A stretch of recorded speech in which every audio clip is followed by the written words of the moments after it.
आज का दिन बहुत विशेष है, बहुत पवित्र है। आज से हिंदू कैलेंडर का नया वर्ष शुरू हुआ है।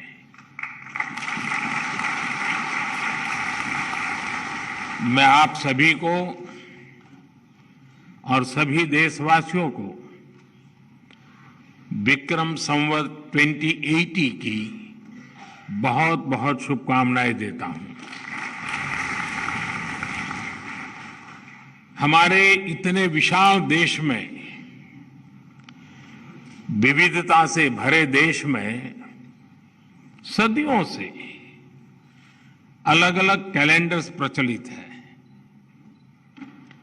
कोल्लम काल का मलयालम कैलेंडर है, तमिल कैलेंडर है, जो सैकड़ों वर्षों से भारत को तिथि ज्ञान देते आ रहे हैं। विक्रम संवत भी 2080 वर्ष पहले से चल रहा है। ग्रेगोरियन कैलेंडर में अभी वर्ष 2023 चल रहा है, लेकिन विक्रम संवत उससे भी 57 वर्ष पहले का है।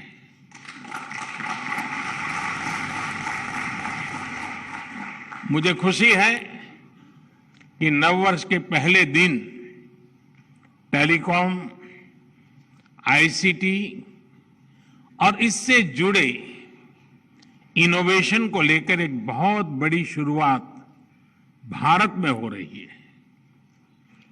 आज यहां इंटरनेशनल टेलीकम्युनिकेशन यूनियन ITU के एरिया ऑफिस, और सिर्फ एरिया ऑफिस नहीं, एरिया ऑफिस और इनोवेशन सेंटर की स्थापना हुई है।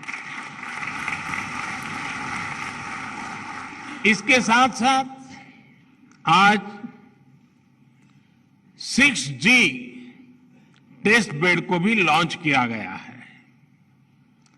इस टेक्नोलॉजी से जुड़े हमारे विजन डॉक्यूमेंट को अनवेल किया गया है।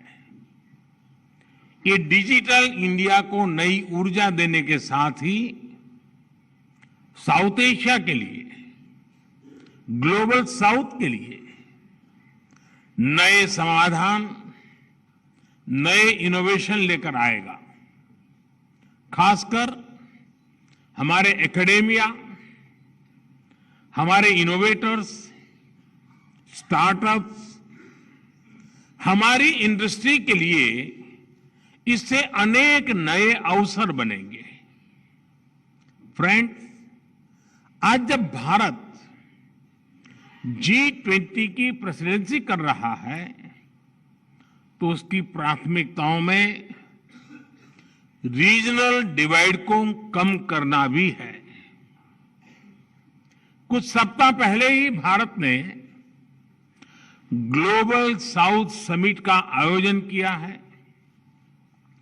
ग्लोबल साउथ की यूनिक जरूरतों को देखते हुए टेक्नोलॉजी, डिजाइन और स्टैंडर्ड्स की भूमिका बहुत अहम है। ग्लोबल साउथ अब टेक्नोलॉजिकल डिवाइड को भी तेजी से ब्रीच करने में जुटा है। ITU का ये एरिया ऑफिस एवं इनोवेशन सेंटर इस दिशा में एक बहुत बड़ा कदम है। मैं ग्लोबल साउथ में यूनिवर्सल कनेक्टिविटी के निर्माण को लेकर भारत के प्रयासों को भी ये अत्यंत गतिदायक और गति देने वाला होगा। इससे साउथ एशियाई देशों में ICT सेक्टर में कोऑपरेशन और कोलैबोरेशन भी मजबूत होगा। और इस अवसर पर विदेश के भी बहुत बहुत मेहमान आज हमारे यहां मौजूद हैं। मैं आप सबको बहुत बहुत बधाई देता हूं, बहुत बहुत शुभकामनाएं देता हूं। साथियों, जब हम टेक्नोलॉजिकल डिवाइड को ब्रिज करने की बात करते हैं तो भारत से अपेक्षा करना भी बहुत स्वाभाविक है। भारत का सामर्थ्य, भारत का इनोवेशन कल्चर, भारत का इंफ्रास्ट्रक्चर, भारत का स्किल और इनोवेटिव मैन पावर, भारत का फेवरेबल पॉलिसी एनवायरनमेंट, ये सारी बातें इस अपेक्षा का आधार है। इनके साथ ही भारत के पास जो दो प्रमुख शक्तियां हैं वो है ट्रस्ट और दूसरा है स्केल।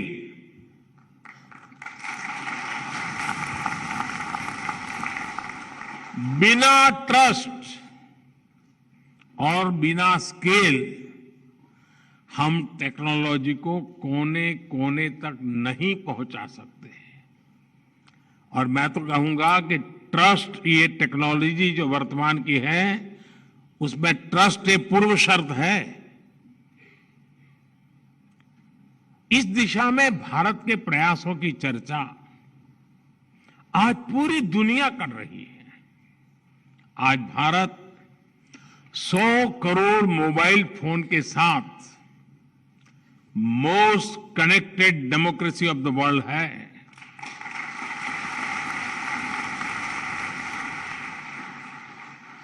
सस्ते स्मार्टफोन और सस्ते इंटरनेट डेटा ने भारत के डिजिटल वर्ल्ड का कायाकल्प कर दिया है। आज भारत में हर महीने 800 करोड़ से अधिक यूपीआई आधारित डिजिटल पेमेंट्स होते हैं। आज भारत में हर दिन 7 करोड़ ई ऑथेंटिफिकेशंस होते हैं। भारत के कोविन प्लेटफॉर्म के माध्यम से देश में 220 करोड़ से अधिक वैक्सीन डोज लगी है। बीते वर्षों में भारत ने 28 लाख करोड़ रुपए से अधिक सीधे अपने सिटीजन्स के बैंक खातों में भेजे हैं, डायरेक्ट बेनिफिट ट्रांसफर। जनधन योजना के माध्यम से हमने अमेरिका की कुल आबादी से भी ज्यादा लोगों के बैंक खाते खोले हैं।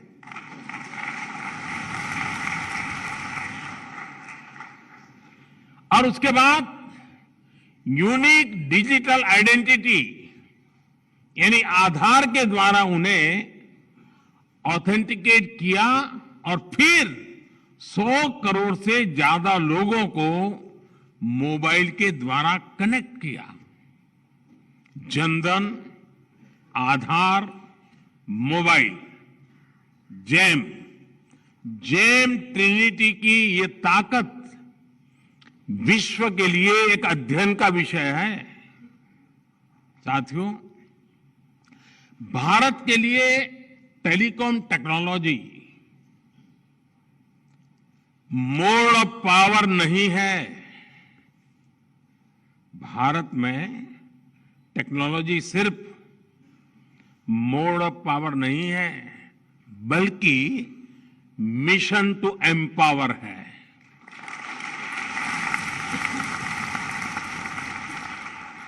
आज डिजिटल टेक्नोलॉजी भारत में यूनिवर्सल है, सबकी पहुंच में है।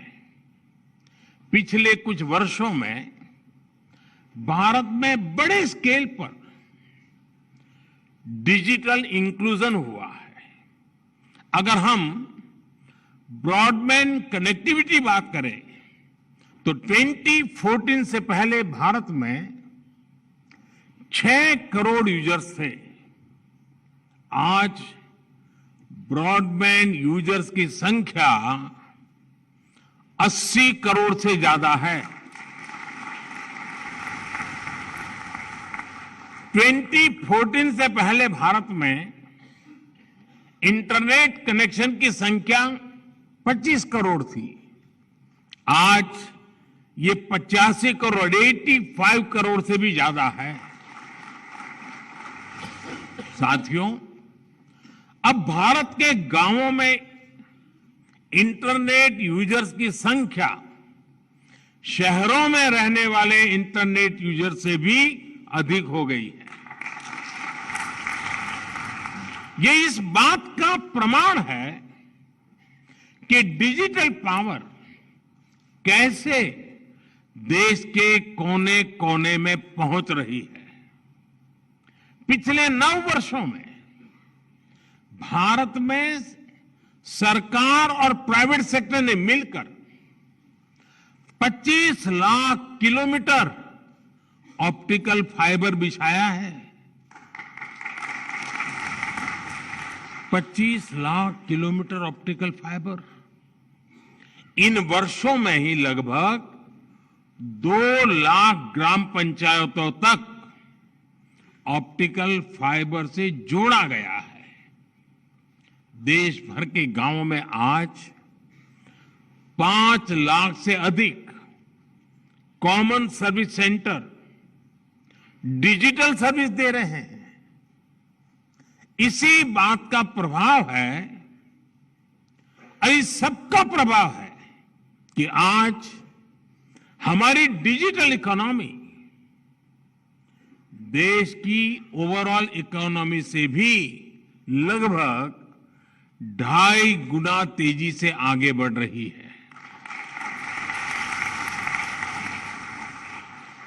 साथियों, डिजिटल इंडिया से नॉन डिजिटल सेक्टर्स को भी बल मिल रहा है और इसका उदाहरण है हमारा पीएम गति शक्ति नेशनल मास्टर प्लान। देश में बन रहे हर प्रकार के इंफ्रास्ट्रक्चर से जुड़े डेटा लेयर्स को एक प्लेटफॉर्म पर लाया जा रहा है। लक्ष्य यही है कि इंफ्रास्ट्रक्चर के विकास से जुड़े हर रिसोर्स की जानकारी एक जगह हो, हर स्टेक होल्डर के पास रियल टाइम इंफॉर्मेशन हो। आज यहां जिस कॉल बिफोर यू डिग इस ऐप को लॉन्चिंग हुई है और वो भी इसी भावना का विस्तार है। और कॉल बिफोर यू डिग का मतलब ये नहीं कि इसको पॉलिटिकल फील्ड में उपयोग करना है।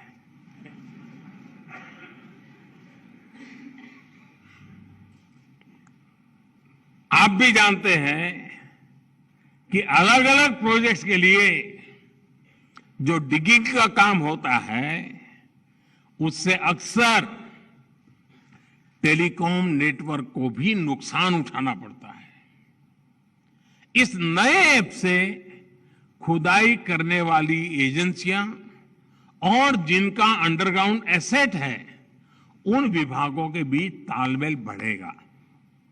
इससे नुकसान भी कम होगा और लोगों को होने वाली परेशानियां भी कम होगी। साथियों, आज का भारत डिजिटल रिवॉल्यूशन के अगले कदम की तरफ तेजी से आगे बढ़ रहा है। आज भारत दुनिया में सबसे तेजी से 5G रोल आउट करने वाला देश है।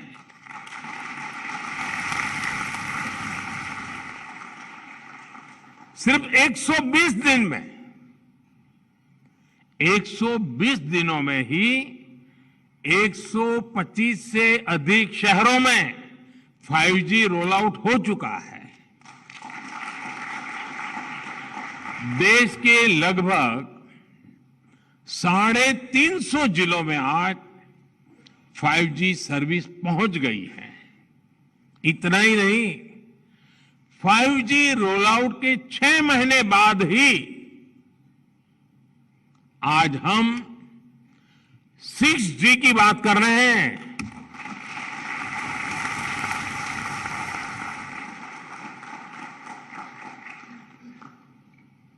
और ये भारत भारत का कॉन्फिडेंस दिखाता है।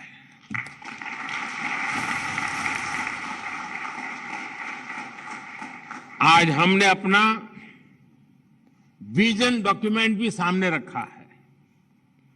ये अगले कुछ वर्षों में 6G रोल आउट करने का बड़ा आधार बनेगा।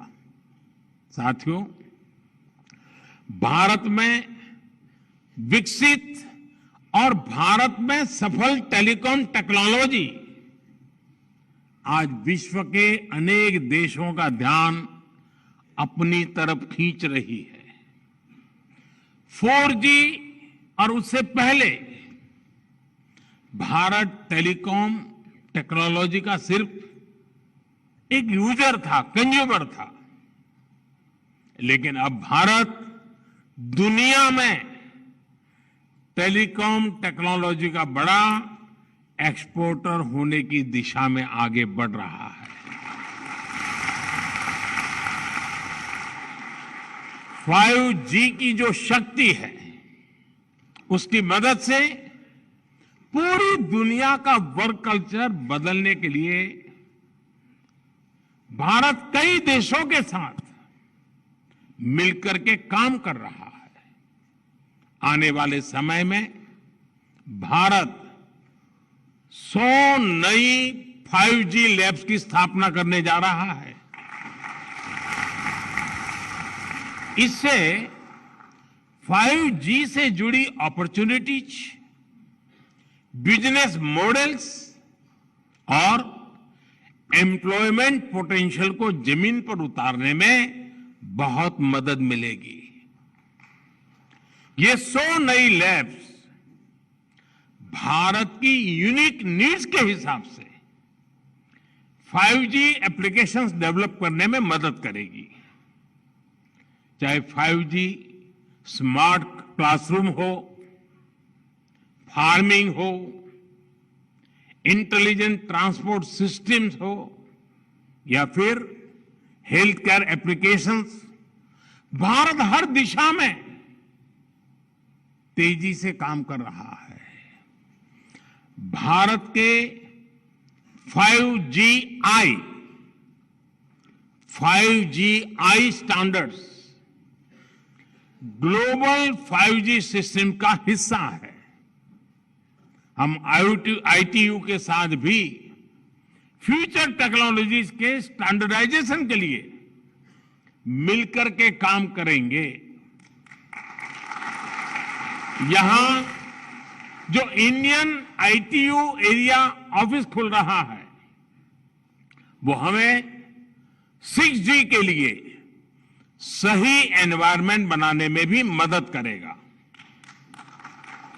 मुझे आज ये घोषणा करते हुए भी खुशी हो रही है कि ITU की वर्ल्ड टेलीकम्युनिकेशन स्टैंडर्डाइजेशन असेंबली अगले वर्ष अक्टूबर में दिल्ली में ही आयोजित की जाएगी।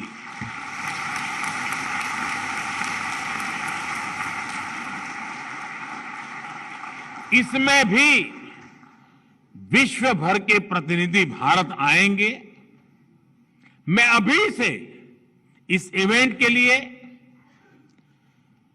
आप सबको शुभकामनाएं तो देता हूं, लेकिन मैं इस क्षेत्र के विद्वानों को चुनौती भी देता हूं कि हम अक्टूबर के पहले ऐसा कुछ करें जो दुनिया के गरीब से गरीब देशों को अधिक से अधिक काम आए।